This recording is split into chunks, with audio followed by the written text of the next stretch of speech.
Okay, I'm very sorry that I filmed before without any sound. So this is Evan Silva, unshaved, looking like a bum, relaxing on a Saturday evening, and I thought I'd just touch base and put something together around the new album that I've been recording, which we're looking at title Chance and Time, or if you're Australian, Chance and Time. The album is simple, melodic. It's got a mix of genres on it, some Latin grooves, some R&B feels, some very powerful ballads. It's a mix. When I decided to do the album, I selected songs, some of which I'd written on my piano, which you'll see back there, my little piano, and others on guitar, of course. And so I selected 8 tracks, 8 songs. One of the songs, titled You and I, with piano and vocal, I wrote on that piano around 2004. So we're going back a little way. I went away to the Gold Coast to take a break and think some things over, simply because of some of the pressures I'd been under, and I was unable to continue with the album. I had to put the album and the book under the Afro on hold. But when I went away last year, I felt like I got the okay, the tick of approval to go ahead. So I returned home to Auckland and looked at ways to get some cash flow, and sold off my Tokai Telecaster guitar, vintage model, beautiful baby. I've had it for years, plays absolutely wonderfully, and a couple of other things came in that enabled me to make a kickstart. I then looked for a studio. I had a couple in mind. One was being moved, or the equipment was being moved, and so I needed to get going, and I could not wait.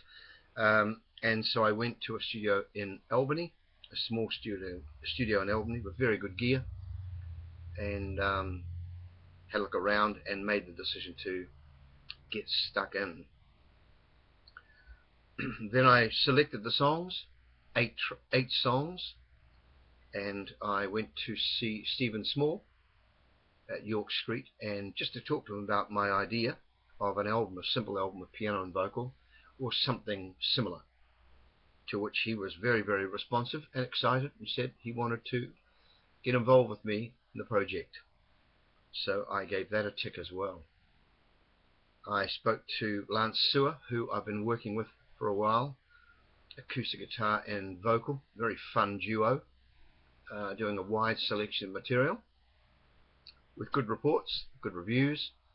And when I mentioned to Lance that I was thinking of doing this album, he too said, I want to be involved, and so I ticked that off as well.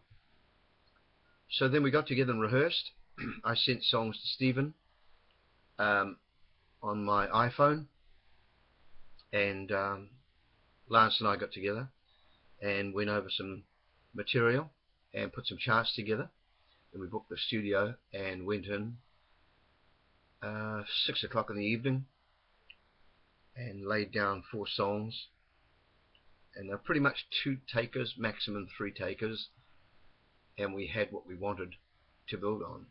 We wanted to catch the moment, a little bit of nerves, spontaneity, creativity, spirit, soul, and I think we got it. And so then once we had completed that, I contacted Stephen, and Stephen and I got together and we laid down the piano track and vocal for 4 songs.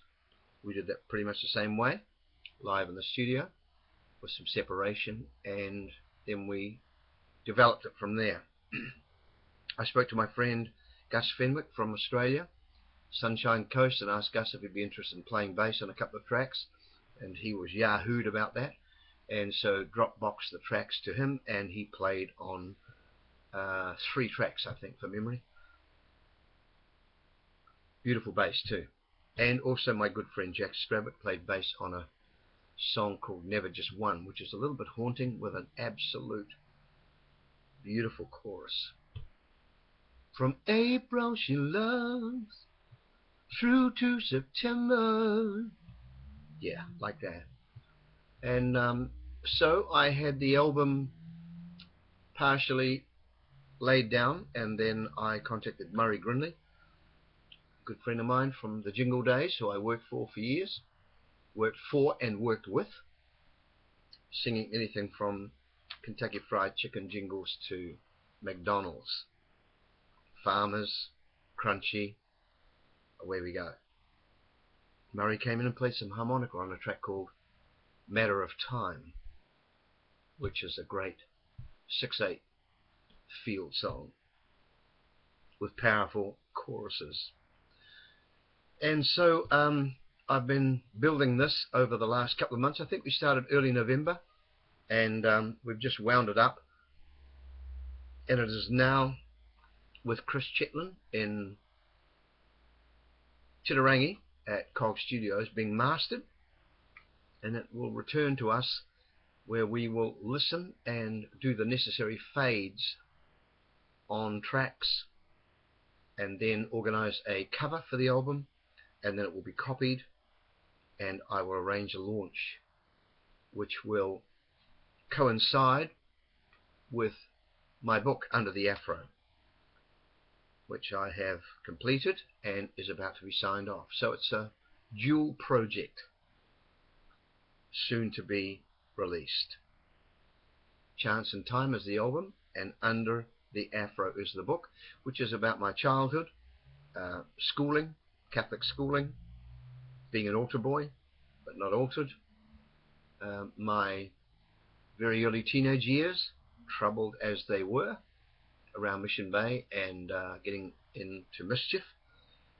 Periodic detention was the result of my mischief. And then my first band, the Mockers. From there, my soul band, my first soul band, Nobody's Children. Then to the Action, Compulsion, Harmel, and on we go. So it's the Galaxy, the Top 20, Come On, etc. Sydney, Melbourne, back home in the studio doing jingles, and a whole lot of stories. Some of them are very dark, some of them are shady, some of them are absolutely hilarious, and so I'm looking forward to wrapping it all up and having a launch whereby I will invite you. I will keep you posted on this. It will be in Auckland City somewhere within, I'm hoping, about a month. And so that's just a little bit of information on the album and the book. Excuse me for looking so dowdy today, but I just could not be bothered cleaning myself up after spending 2 days chopping trees and hacking through bush on our property to clean up our section. So I will say farewell, and I trust you'll find this brief little chat informative around my 2 projects, and I look forward to seeing you at the launch soon. Okay, take care. Bye bye.